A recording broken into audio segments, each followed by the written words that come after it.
So let's talk about some ways. How do we think there are some ways that the cycle can be broken of staying or feeling like you have to be addicted to these struggles? Yeah, I just did. Vulnerability alert. Yeah.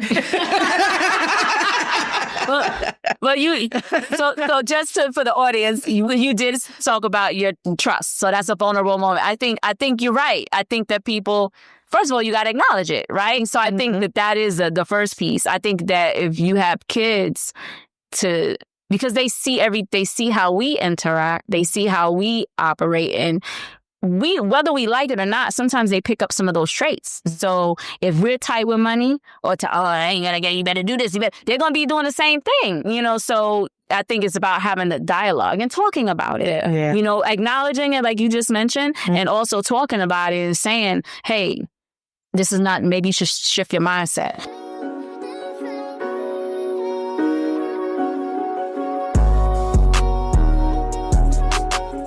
Welcome to another episode of Not Your Average Aunties podcast. I'm Joe. I'm Key. And I'm Jay, where we keep it real, and relatable. All right. By sharing our experiences, our opinions, and our feelings. Yes. Okay. And today's topic.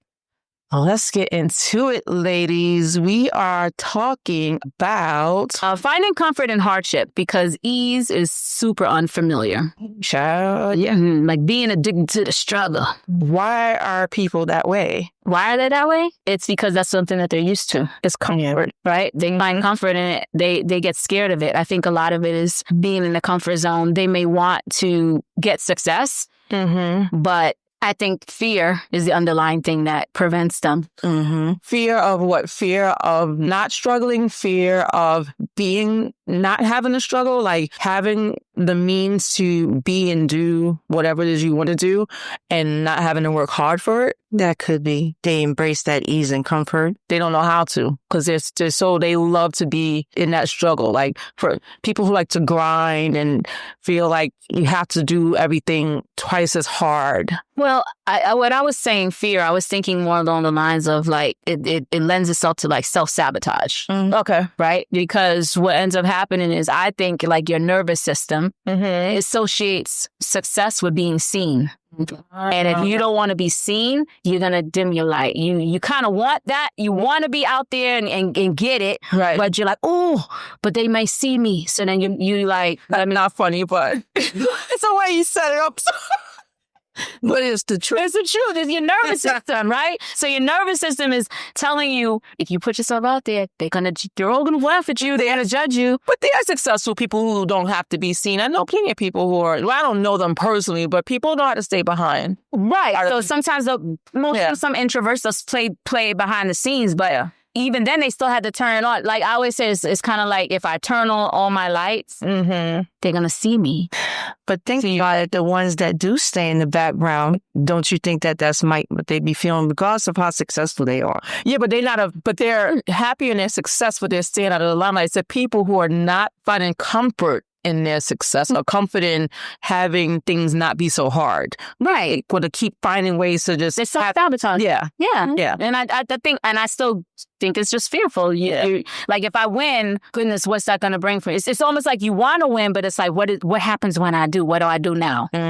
Right? So I think that's why sometimes they the self-sabotage comes in with the overthinking. Like let's say you want to launch something or you want to put yourself out there and do whatever. It could be it could be a podcast, right? But he self-sabotage when you start overthinking, start nitpicking things, start delaying things, start procrastinating because you're still scared. Yeah. Or they're just not used to... It's new. Yeah, it's new, right? They have to adjust. Like, I think it's people also a trust thing, right? They have to be involved in every aspect of everything. Like to remove yourself from certain things, to allow people to do things for you takes away that struggle, takes away you always having to be the person to go do and say everything. Letting that go is hard for some people. Like, so they're always involved in every piece of every aspect of everything. And that's not easy. No, it's not easy. And I think, so the one thing I also say, I think some of it is it's innate and it's taught as we're kids, right? Again, if you're in the limelight, you're a target. if you stand out, I should say, not limelight. If you stand out, think about it. When you were a kid, let's say you wore something different than everybody else is wearing. That's you standing out and you're a target. So it's no different from you being struggling. You doing something different to try to get out of the struggle, but you're kind of subconsciously scared, like, oh, if I make it, what are they going to say? What are they going to do? So you start sabotaging. And I think our nervous system associates that with danger. Exposure. Visibility equals exposure. Exposure equals risk. Risk is, it becomes dangerous. That's my take. Yeah. What about barriers to happiness? What do you mean? They associate happiness with struggling because if everything is going okay, they can't handle that. Yeah. So they look for struggle and things that's constantly putting obstacles in their way to show or feel happy. So if I'm understanding you, like, meaning that you're, again, the self-sabotaging, because you're so used to the struggle that you start to make things harder for yourself. Yeah. And by doing that, they feel, I guess, at home. They feel like everything is going good because they're struggling. If they don't have no struggle, it's too quiet, it's too warm. I see what you're saying now. So they gotta find. I mean, something's the next shoe's gonna drop. Yeah. See, I see what you're saying now. I see what you're saying now. No, that's a real thing, because if you are constantly in struggle, and then when things are going well, and you're like, oh, things are too quiet. Something's gonna happen. Something's gonna go down. I can't do this. I need something. Yeah. And they find something to struggle. When everything is moving smoothly, there's no issue. Like, it can't possibly be because they've never experienced that before. Peace. Exactly. This is not right. It's too quiet. No, that's a real thing. That's a real thing. And I think that sometimes I think that the person got to just sit with it and check themselves. Like, why do you feel like you need it to be something burning, putting out a fire? Because they've always been doing that. Yeah. Or because they need to feel needed. Yeah. So they have to be the problem solver. So they go and probably actively seek things just to make sure that they are they're the fixers. You might be onto something there. Actually. The need to feel the need to feel that someone needs them. So they start to. They have to have all the answers. They're the go-to person because, I think it's has to do with something with that too. So I wonder what the underlying issue is there. I get the need to feel needed, but I wonder. It's not even just feeling needed, but also be the one that resolves the issue. The savior. So I gotta look at that. Is it a savior complex? I don't know if that's a real thing. I just not say serious. Okay, it is for sure. Yeah, it's a narcissistic trait. Yeah, to be the. Oh, absolutely. For sure, it is. For sure. So, do you feel like there are things that you're currently struggling with, or that not struggling with, something that you're uncomfortable and with letting go, so you continue to keep dealing with it or keep doing it because it just makes you feel like it's okay? Like you don't let me face this question. The question should be, I'm struggling here. Okay, question should be, is there anything that you're struggling with that you're trying to leave behind? Anything that's unsettling or unraveling that you are continuing to keep fostering or fanning a flame under, I guess I should say? I guess being comfortable in front of the camera. That's a struggle for me. I mean, I enjoy when we do the podcast, and I'm getting more better at not feeling so insecure about being in front of the camera. But so you still feel like it's more difficult than it actually should be because you're doing it now? I am. It's gotten better, but it's still, that's like a number one struggle for me because I'm putting myself out here. I mean, really. So that ties into the fear, right? Because of being seen and judged. And I think for me, I don't think that there's anything that am I still struggling with this? I don't think so. But there used to be mindset that I have that I no longer have. So I'm trying to challenge myself. Do I still have it? I don't think so. But with the scarcity mindset where it's like, let me hoard this money because I ain't gonna get it again. Or if you do get a bunch of money, I got to spend it on this because I may not get it again. And reality is, when you have that scarcity mindset, that you do attain things, but you mess it up because you don't think you could do it again. And now I have a mindset of abundance. Like, things are going to flow to me. And I know that to be true. It's been proven. Like, when you think the world is good, the world is kind, I treat myself kind, I put out to the world, I reap it, come back tenfold, right? If I constantly tell that to myself and I move in that direction and act in that way, I find that the little things, that shit adds up and it does come back, you know? So I try to, anytime having that scarcity mindset, it does force you to struggle more. You know, think big. Yeah. That's the problem. And you know what? I think up to 2020, even though I had peaks and valleys, but I have an abundance mindset scarcity, I would, it's like something will pull me back. I know I can have a lot. No, you bitch, you ain't gonna get no more. You know, I know that. And no, seriously. So I think in 2020, I was like, nah, I can't live like this, because you start to, you're not thinking big. Yeah. Thinking insert. No, for real. When that shit came out, you got to think big. I loved it. I loved everything he said was accurate. Yeah. I think, to your point, is like mindset plays a big factor in everything. And then people who do have that scarcity mindset had the opportunity, they had abundance, they've experienced abundance, didn't know what to do with it, struggle with it, put themselves back in the situation of where they had to go back into that scarcity mindset, because now they're struggling again from a financial perspective, because they didn't know what to do with the money that they got. So I can get that, how you can go back and forth in that mindset if you're not doing all the things to keep the abundance happening and staying in that mindset.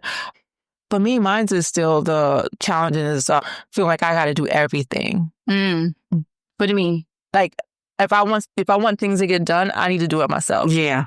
Asking for help is challenging for me, because I don't want to be let down or disappointed. So that to me sometimes causes me to struggle on things where I probably wouldn't have to struggle, because had I asked for the help and trusted that the help was going to happen, then I probably wouldn't be struggling in certain things. That makes sense. Yeah. And it's little things, right? So y'all called me out on it last taping when I was bringing in the supplies, the equipment. And I think one of y'all said, why didn't you just ask me to help you, the car, couldn't find parking or whatever. And it's that mindset of, I could just I'm independent, the woman independent. But it's the reality, it's so stupid. Because it's like, why are you struggling having to make multiple trips when you have other two able bodies in here that could just come and get the thing, But I think it goes back to maybe as childhood when you tried to depend on people and they let you down. So now you feel like you just gotta. Mine is more in adulthood. Really? Asking people for help, and because I'm always, I'm for the most part, I'm there to help, especially when I'm able and I can do it. And then to be someone who rarely asks for help, and then you ask for help because that's when you really need it, and have somebody give you the him and a han situation, my feelings be hurt. I be feeling messed up inside because I'm like, really? And it could be the smallest thing. It could be the biggest thing. It don't matter. It's the fact that I've asked for help, and the one time that I actually really needed, and I was let down.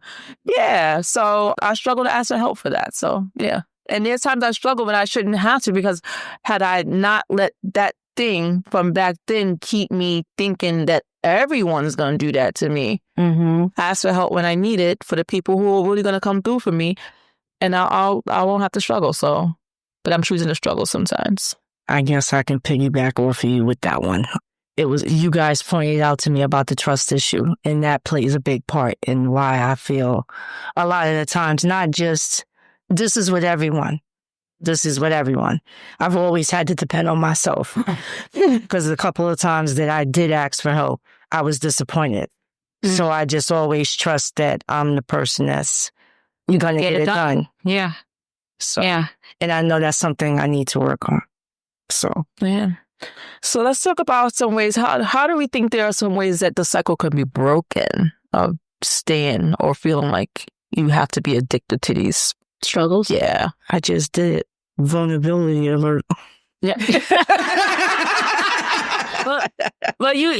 So just for the audience, you did talk about your trust. So that's a vulnerable moment. I think you're right. I think that people, first of all, you got to acknowledge it, right? So I think that is the first piece. I think that if you have kids, because they see how we interact, they see how we operate, and whether we like it or not, sometimes they pick up some of those traits. So if we're tight with money, or I ain't gonna get, you better do this, they're gonna be doing the same thing, So I think it's about having the dialogue and talking about it, acknowledging it, like you just mentioned, and also talking about it and saying, hey, this is not, maybe you should shift your mindset, Now, with that being said, I also would say sometimes when you're trying to get yourself out of the struggle and you take advice from folks, I think we need to be mindful who we take advice from. Yes. Because everybody, like what are we taking advice from people that ain't never been where you trying to go? Right. That don't make sense to me. But people do it all the time because of the proximity,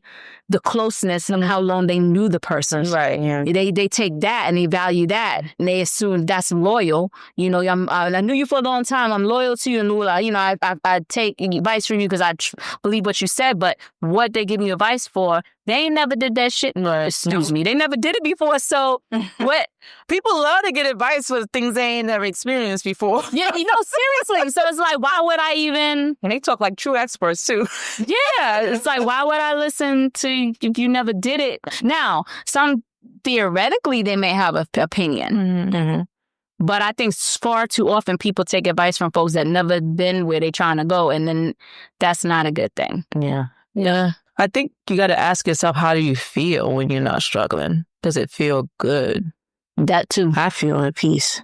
Do you feel good? And yeah. And then challenge the discomfort. Challenge, like, why do you have to, like me, like I'm getting to a point where I'm learning to ask for help regardless. Whatever the outcome is going to be, ask for the help. Don't always think everybody's going to say no or let you down. Ask for the help. Yeah. But and then when you get like, when I get that help, I'm like, oh, damn, I should have did that a long time ago, kind of thing. So I feel like start to appreciate the feeling of not being in a struggle. And I think that's financially, I think that's emotionally, in any kind of capacity. If you're struggling in any type of area and you got out of that struggle, like, find peace. Enjoy that peaceful moment. So embrace it. So it's about changing your mindset, right? Yeah. Mm-hmm. So whether that's, to your point, being self-aware, or if you're not able to see it, because sometimes we can't see what our own flaws because we don't sit with ourselves long enough to realize, I do that, or I don't do that, or whatever. Maybe therapy helps, because I think when we don't fix the mindset, and we're scared of whether it's putting ourselves out there to try something different, new, again, the self-sabotage, you are preventing the world from seeing your best work. Yeah. Yeah. You're robbing them of seeing, and that's a gift that you have to give to the world that may be something that could be life-changing, but you're so afraid that you're robbing. You're holding yourself back from a promotion, an audition, entrepreneurship, all those things because you don't want to be seen. So you talk about that. So I have a question. Like, do you think people feel like they have to struggle, like struggling equals success? Some people do, because there's a culture around that. Yeah. There's the struggle culture, the hustle culture. Yes. Mm-hmm. Yeah. Yeah. Some people definitely, if I ain't getting out the mud, it ain't, but the reality is you don't have to be, like, there's a cultural time. Yeah, there's a cultural glorification of grind mode. And I fell into that, like, even in the corporate side, like, because I felt like in order for me to climb the ladder, I got to grind. And the reality is, I think for Black women, that is in corporate America, that is a fact. Yeah. So whether you can call it what you want, but it is a grind to get to climb that ladder. Mm. So I did feel that, but I was getting burnt out. Yeah, working them late night hours, And yes, you can get compensated for it, but it's like, I remember going on vacation sometimes and I'm still answering emails and stuff like that.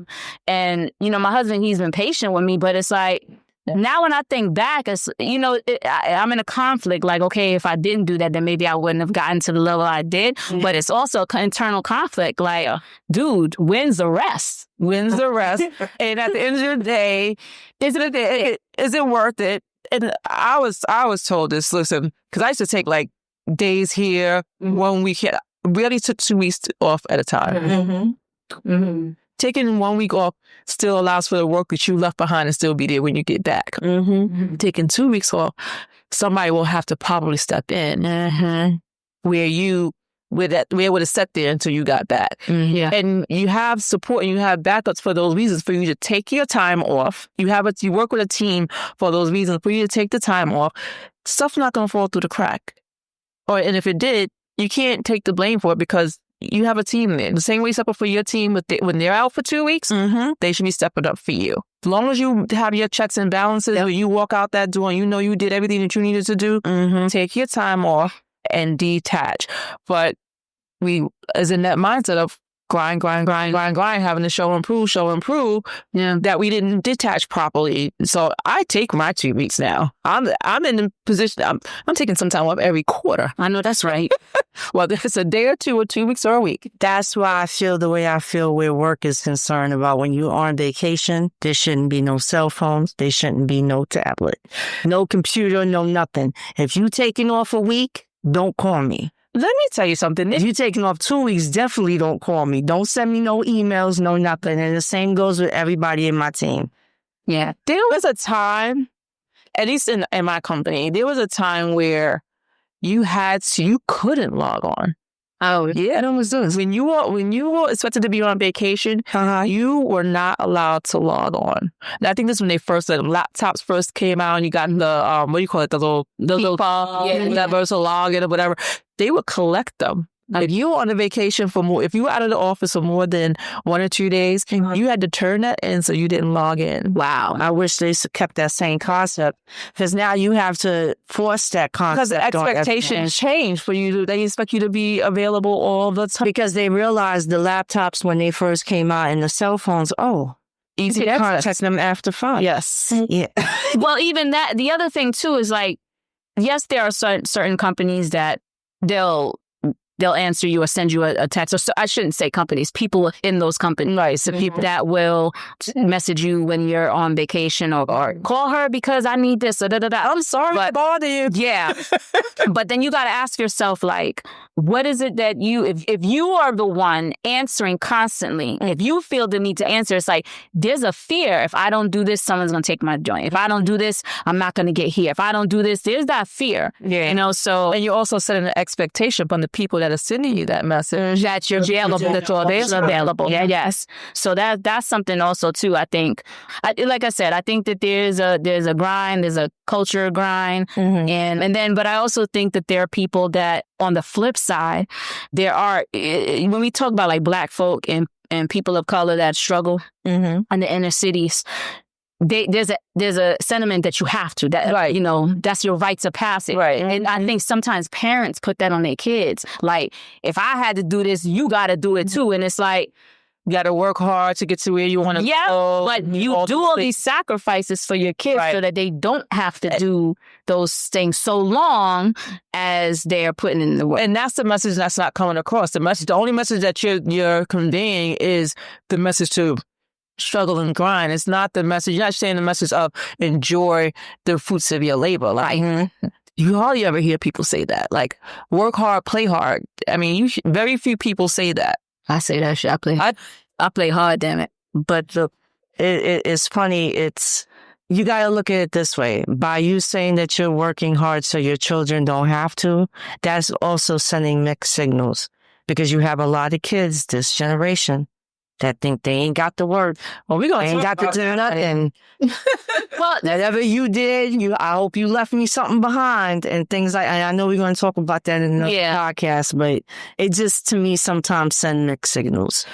It has to be a balance, right? So they have to earn their keep. Yeah, they should understand that piece of it. But you also want to make sure that they're enjoying what they're doing. My message has been, enjoy what you're going to do because the money's going to come. Yes. The money is going to make its way there. It's hard to, man, can I just say something? Not to sure, but I remember reading about that when I was younger, like in my 20s. I wish I did pick something that you like. Literally, I read, I don't remember the book, but I was like in my early 20s. Pick something that you enjoy doing. And this was when I was at a crossroad. I was still in corporate America, but I actually thought about going to be a teacher. I didn't know what I was early 20s, only had 2 kids. And I was just like, what? I don't know. This is not fulfilling. I'm getting paid, but I'm not loving it. Yeah. And I read something that said, find your joy and the money will come. And it is freaking hard to do that. And then I'm one that I like money. Okay. So because let's be clear, money buys you freedom. Yes. And nobody could debate me on that one. Yes. So I was in that grind. I got to get it. That is like, well, if I like to do this and that ain't getting paid, so I ain't going to teach them. Like, they get paid. What? Get the hell out of here. I ain't getting. So, but some of them teachers travel more than some of these people who are grinding. I get it, but I just didn't see where it would work out for me. So, because, I'm helping, I got married, 2 kids, I got to help with this household, and I can't take a step back in compensation. So it's like, it's very hard. I see, but it's true. It's true. I mean, but you all learn true unless you can do it. But that's a sacrifice unless you're clean slate. Right. Yeah. Which is to your point, you tell your kids. Because I tell my kids, but do what you love. The money will come. It will. Me too, in the same situation. Yeah. Married, young kids, working a job that I said I was going to be there for 2 years. I literally said I was going to be there for 2 years. I'm not going to tell you how long. But anyways, kids came along, marriage, all those things. So now you're doing things because now you have to support a family. And it's not because you love this job and you're not thinking that how do I figure out to do what I love and still take care of this family? So I'm telling my kids now, do what you love and be smart, because people who are, and I'm not saying people who have jobs that pay what we make or whatever, are doing what they absolutely love, but I know they're doing jobs with less pay and they're still enjoying certain things that we still could have enjoyed, that we're enjoying now. They travel, they have they own homes, they're building generational wealth. They're doing all those things. Yeah. But it's also, I think too, it played like having that mindset I had back then also contributed to like the scarcity mindset. Yeah. Because I was like, well, I got to do this here because I got this. Right. So why take a chance? Even though I had considered, I was trying to figure out like, what is it that I want to do? Because this is not it,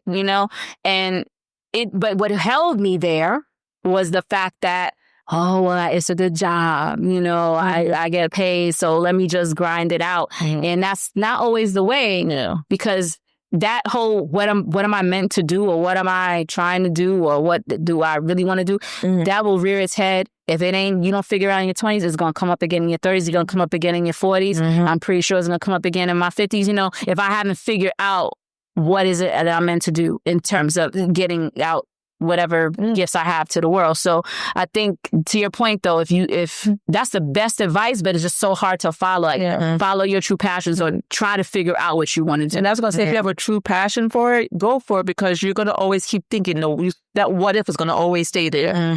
What if I had lived my dream and did the thing that I love and wanted to do? Who knows, So I say, go out there and do what you want. I mean, be mindful and be responsible in that, because you're going to continue to grow and be an adult, God willing. You're going to incur certain things that you're going to have to be taken care of with whatever that passion is, but it can be done. So I say, do it. Not as a forensic scientist. But it's going to take a longer time, but you can still do it. Yeah, no, it's too late for that. Who says it's never too late? It's never too late. You can, if that's what you want, if you can do it. Now you might have. I got close a forensic accountant, so you might be sacrifice some salary because you got to start from the bottom. Sometimes it be like that. And sometimes, sometimes that's okay too, because now you're always taking care of you. You're not taking care of no family. You're just taking care of you. So sometimes you can make that financial sacrifice. You may not want to, but you can, because you're just taking care of you and not anybody else. You may not be able to travel as much, but hey, getting to do what you love. Absolutely. I think sometimes too, some people choose comfort because it's easy, right? Yeah. The reality is, choosing comfort over discomfort does not necessarily lead to a comfortable life. Right. And I say that again, choosing comfort over discomfort don't necessarily need to lead to a comfortable life, because you still gotta grind. Yes. You know what I'm saying? You still gotta, try to figure this out. And then that's when the uncomfortability plays a part. But you thinking that, everything is easy. I don't want to do it. I want to rock the boat. Whereas if you'd have just took that extra step, you might have elevated yourself against that. So I think that's something that people don't necessarily always think about. Yep, I agree. So, I have a fun fact. Let's get into it. So it says some people unconsciously find comfort in hardship because their brains have become wired to equate struggle with safety. Yeah. This happens when stress and chaos are constantly in early life. So over time, the brain releases dopamine, not only from positive events, but also from surviving tough situations. It's a phenomenon tied to what's known as trauma bonding or struggle addiction. Essentially, calm feels unfamiliar, while chaos feels like home. Yeah. So if peace feels boring, congrats. You might have been emotionally sponsored by childhood survival mode. Okay. Yeah. Yeah, Sounds about right to me. I agree. Sounds about right to me. Do you have a popular opinion? I have a few. and it lends to your fun fact, actually. So it says some people are addicted to struggle because they don't know how to function without chaos. Okay. Which comes back into your fun fact.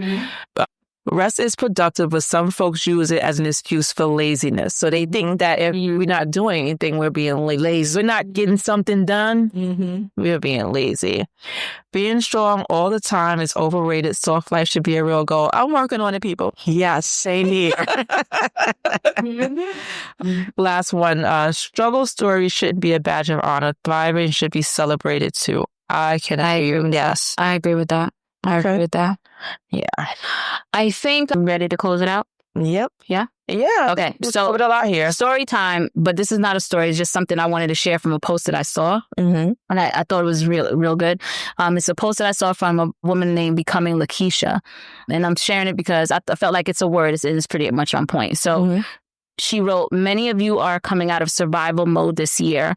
You've been robbing Peter to pay Paul, stretching every dollar and doing what you got to do to make it.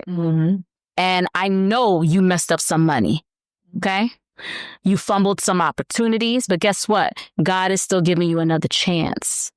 Provision is coming. Stability is coming. You won't have to live in a constant state of barely enough. This is your year to start to change. It's so really up to you. So lead it with that. I think this has been a good one. I think it's been a really good one. So yes. I definitely, everything that we've said here, our fun facts, our unpopular opinions, our story time, just lends to the fact that we were all on point with this topic. And I feel like it may be a timely topic. Yeah, that's time out. It's hard out here for folks. I don't know where we're gonna land with this current situation, but hey, and that's the saying. Stay the course, people. Yeah, the course, and just know that you are in control in creating the life that you want to live. Don't matter who's in administration. Don't matter who's the president. Don't matter none of that stuff. And I'm only speaking for folks here in the States because obviously in other countries is something different, and we do have viewers in other countries. But you really control your fate. It's up to you. Okay. Yep. With that, cheers, everybody. Cheers to another episode of the Not Your Average Auntie podcast. Like it. Yes. All right.